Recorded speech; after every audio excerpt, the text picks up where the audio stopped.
மணி tax நேயர்களுக்கு வணக்கம். இன்னைக்கு திரை விமர்சனத்தை நம்ம பார்க்க போகிற படம் ராஜபுத்திரன். மகாகந்தன் அவர் இந்த படத்தை இயக்கியிருக்காரு. அவருக்கு இது முதல் படம். இந்த படத்தில் வெற்றி ஹீரோவை நடிச்சிருக்காரு. அவருக்கு பேரலான ஒரு இம்பார்ட்டன்ட் ரோலில் பிரபு நடிச்சிருக்காங்க. கிருஷ்ணபிரியா அப்படின்னு சொல்லிட்டு ஒரு ஹீரோயின் அறிமுகமாயிருக்காங்க. இந்த படம் பார்த்தீங்கன்னா பிரபு சூர்யா மாதிரி பெரிய பெரிய ஆர்டிஸ்டையும் கூட காம்பினேஷன் நடிச்சிட்டு இருந்து இப்போ வெற்றி கூட நடிச்சிருக்காரு. அப்படின்னா இந்த படத்தில் என்ன மாதிரியான முக்கியத்துவம் இருக்குது, இந்த படம் எந்த அளவுக்கு ரசிகர்கள் ரீச் ஆகுது அப்படிங்கிறத இந்த திரை விமர்சனத்தில் நீங்கள் பார்க்கலாம். இந்த படத்தினுடைய கதை என்ன? இது பார்த்தீங்கன்னா ராமநாதபுரத்தில் ஒரு வறண்ட பகுதியில் 1990 வாக்கில் நடக்கக்கூடிய ஒரு கதை. இந்த கதையில் பிரபு பார்த்தீங்கன்னா அந்த ஊரில் ஒரு மரியாதைக்குரியவர். அவருடைய மகன் தான் வெற்றி. பிறந்த நாள்லேருந்து தன்னுடைய மகனை ராஜா மாதிரி வளர்த்தணும், ராஜா மாதிரி நான் இல்லைனாலும் என் மகனை வளர்த்தணும் அப்படிங்கிறதுனால தான் அந்த டைட்டில் ராஜபுத்திரன் வச்சுருக்காங்க. ராஜாவோடைய புத்திரன் அவர். அதனால் பார்த்தீங்கன்னா இவர் எந்த வேலைக்கும் போக மாட்டார் வெற்றி. ஏன்னா வேலைக்கு கூப்பிட்டா பிரபு அவங்கள போட்டு அடிச்சிடுவார். பிரபு வேலைக்கு போகிறாருன்னா அவரும் எந்த வேலைக்கும் போக மாட்டார். ஏன்னா அந்த ஏரியாவே பார்த்தீங்கன்னா ரொம்ப காஞ்ச பகுதி, விவசாயம் இருக்காது. இப்போ என்ன பண்ணுவாங்க சாப்பாட்டுக்கு? பிரபு இருக்கிற நிலத்தை எல்லாத்தையும் விற்று அடமானம் வச்சு சாப்பிடுவார். அதுக்கடுத்து பையனுக்கு தேவையானதெல்லாம் கொடுப்பாரு. ராமநாதபுரம் மாதிரியான மாவட்டங்களில் வெளிநாட்டுகளுக்கு வேலைக்கு போய் அங்கிருந்து சம்பாதிச்சு அனுப்புகிறவங்க இளைஞர்களோட எண்ணிக்கை அதிகம். அதனால தான் வெளிநாடு போகலாம் அப்படின்னு பிளான் பண்ணுவார். ஆனால் இது பிரபுக்கு தெரிஞ்சு அவர் மனசை ரொம்ப சங்கடப்பட்டுடுவார், விட மாட்டாருங்கிறதுக்காக ஹீரோ ஒரு முடிவு எடுப்பார்.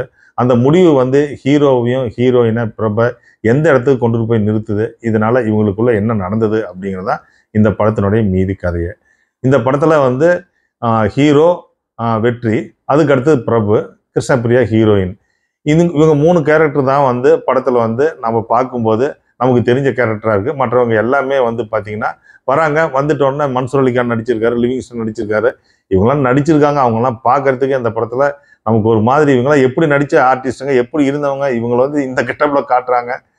ஒருவேளை இவங்களுக்கு இவ்வளோ வயசாகிடுச்சா, இவ்வளோ உருவமே மாறிடுச்சா, அந்த டைரக்டர் கவனிக்காத விட்டாரா அப்படிங்கிறத பற்றி பேசணும், நிறைய பேசணும். அவங்களாம் நடிச்சிருக்காங்க.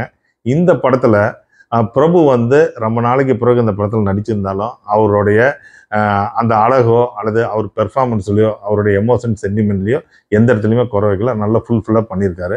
அதுக்கடுத்து இந்த படத்தில் ரொம்பவே நல்லா பண்ணியிருக்கிறது ஹீரோயின் கிருஷ்ணபிரியா. இவங்களுக்கு தமிழில் முதல் படம். ஏற்கனவே தெலுங்குல சின்ன சின்ன கேரக்டர் பண்ணியிருக்காங்க. இந்த படத்தில் பார்த்தீங்கன்னா ராதா, ராஜாதி ராஜா ரஜினி கூட ராதா நடிச்சிருப்பாங்க இல்லையா, அந்த மாதிரி ஒரு லுக்கு. அடுத்தது என்னாசை மச்சான்ல ரேவதி நடிச்சிருப்பாங்க இல்லையா, ஒரு சாரி கட்டிட்டு விஜயகாந்த் காம்பினேஷன், இந்த மாதிரி லுக்கில் நடிச்சிருக்காங்க. இவங்களுக்கு தான் நிறைய ஸ்கோப் இருக்குது. அவங்க பார்த்தீங்கன்னா ஒரு ஏழை வீட்டு பொண்ணு. அந்த பொண்ணு பார்த்தீங்கன்னா அவரை வெற்றியை லவ் பண்ணுறாங்க. அதுக்கடுத்து வெற்றிக்கு எவ்வளோ சப்போர்ட்டாக இருக்காங்க, அதனால் எவ்வளோ பிரச்சனை ஃபேஸ் பண்ணுறாங்க அப்படிங்கிறது அவங்க அந்த வேரியேஷன் தெரிஞ்சு ஒவ்வொரு சீன்லையும் பெர்ஃபார்மன்ஸ் டெவலப் பண்ணியிருக்காங்க. இந்த படத்தில் பார்க்கக்கூடிய இடம்னு பார்த்தீங்கன்னா பிரபுக்கு அடுத்தது இந்த பொண்ணோட நடிப்பு தான். ஹீரோ வெற்றி என்னைக்கு தான் அவர் நடிப்பார், எப்போ தான் நீங்கள் நடிக்க போகிறீங்க அப்படிங்கிற கேள்வி இந்த படம் பார்க்கும்போதே வருது. எதையோ இழந்த மாதிரி காதலிகிட்ட பேசக்குள்ளேயும் சரி, அதுக்கு அடுத்தது பார்த்தீங்கன்னா 8 தோட்டாக்களில் அவர் நடிச்சிருப்பார் இல்லையா, ஒரு மாதிரி மூடோடு நடிச்சிருப்பார் இல்லையா, அந்த மூடு இந்த படத்துக்கு தேவையே கிடையாது.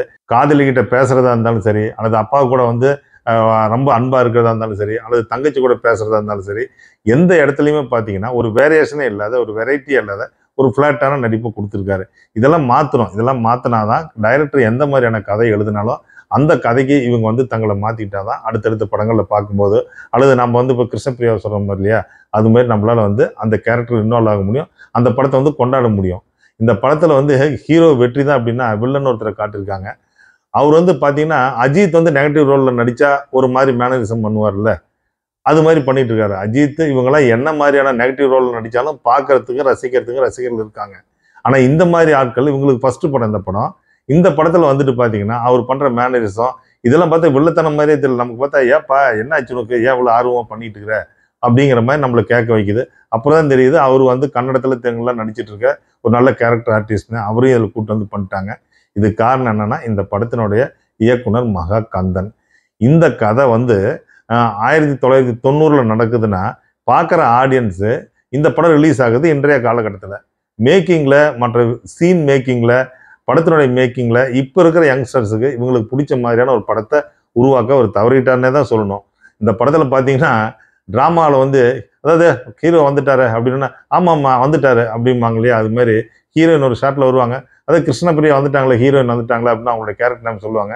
உடனே ஒரு ஹீரோ வந்துட்டோன்னே எப்போ நீ வந்த அப்படின்னு அவருங்களை பார்த்து கேட்பாங்க. அவங்க ஆல்ரெடி வந்துட்டாங்க, இவர் பார்த்துட்டு என்ன பண்ணணும், அந்த சீன் என்ன டயலாக் ஓப்பன் பண்ணணுமோ அதுதான் பேசணும். இதெல்லாம் சொல்லக்கூடாது. ஏன்னா இதெல்லாம் முதல் பட இயக்குனர் கவனிச்சிருக்கணும்.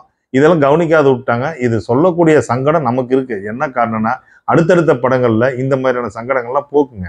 அப்போதான் வந்து ஒரு டைரக்டர் வந்து அடுத்தது வந்து இன்னைக்கு காம்படிஷன் எப்படி இருக்கு அப்படின்னு உங்களுக்கு தெரியும். இந்த கதை வந்து பெருசா இருந்தாலும் இல்லைனாலும் நீங்க என்ன ஸ்கிரீன் பிரசன்ஸ் கொடுக்குறீங்க அப்படிங்கிறத பொறுத்து தான் அந்த படத்தினுடைய வெற்றி இருக்கு. இந்த படத்துல வந்து நம்ம பார்த்து நம்ம ரசிக்கக்கூடிய இடங்கள்னு பார்த்தீங்கன்னா அது ஹீரோயினுடைய போர்ஷனும் பிரபுனுடைய போர்ஷன் தான். அடுத்தது வந்து மணி டாக்ஸ் நேயர்களே, இந்த ரிவ்யூ உங்களுக்கு பிடிச்சிருக்கும். இதை பற்றி நிறையா சொல்லலாம். இருந்தாலும் நேரம் கருதி இது தேவையானது உங்களுக்கு சொல்லியிருக்கோம். இந்த ரிவ்யூ உங்களுக்கு பிடிச்சிருந்தா நீங்கள் லைக் பண்ணுங்கள், ஷேர் பண்ணுங்கள், சப்ஸ்கிரைப் பண்ணுங்கள்.